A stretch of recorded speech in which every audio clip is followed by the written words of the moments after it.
Some pretty significant weather today as well. We want you to be weather aware. We have fog this morning, but we're tracking rain and storms on the way. And some of these could be strong to severe, which we're no stranger to severe weather the day after Christmas. December 26th in 2015, we did have 12 tornadoes. 3 were rated EF2 or higher.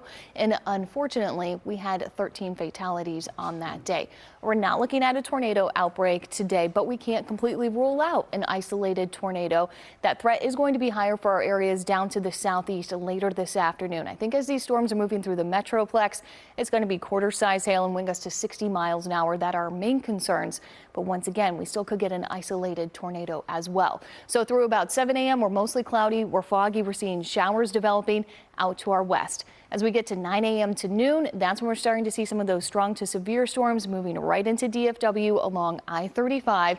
And then from noon to 3 o'clock, that severe risk is increasing, but it's moving east as those storms are pulling away from the area. And then 3 to 6 p.m., the storms are in East Texas, but we still could get an isolated storm near the Red River on the backside of this system. So it's not going to rain all day today. This storm system is going to be moving a bit faster than what we saw on Christmas Eve. So here's First Alert Futurecast. We're taking that broader look for you. Over the next couple of hours, it's just going to be scattered showers. We might start to hear a few rumbles of thunder down towards Stephenville, Comanche. Closer we get to 8 a.m. By 9 to 10 o'clock, that activity is shifting into DFW, and this is when we could start to see that hail risk and wind risk increasing.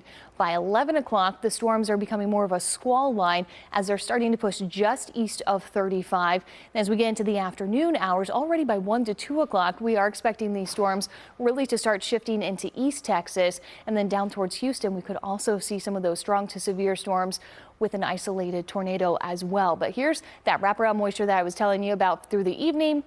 Red River counties, you guys might get a quick second round, but we're not looking at severe weather with that.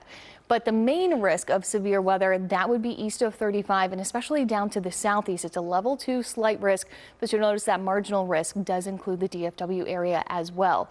So here's the system that we're keeping an eye on. Showers are already developing out to our west. We're waking up to cloudy skies.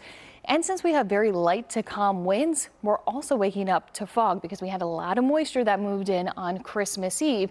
And along the Red River, we have that visibility down to a half a mile, even 0 mile visibility in some spots, especially around Stephenville as well. And these are the areas that we have that dense fog advisory until 10 a.m. because we are going to see visibility dropping between a quarter of a mile or less. So keep that in mind. If you're headed out there on the roadways, you're going to want to take it easy. As far as our temperatures go today, we're starting off mild. We're in the mid 50s. We're not going to see our temperatures going up a whole lot, right around 60 degrees this afternoon. And by 4 to 5 o'clock, if you're headed over towards Louisiana or Arkansas, you are going to be running into some of those storms. So also plan for extra time headed that way. But your First Alert 7-day forecast looks a lot quieter once we get through this afternoon. This weekend, we're back to near 70 degrees, and then we're even looking at 76 on Monday, but a strong cold front will bring us back to seasonal highs as we start off the new year.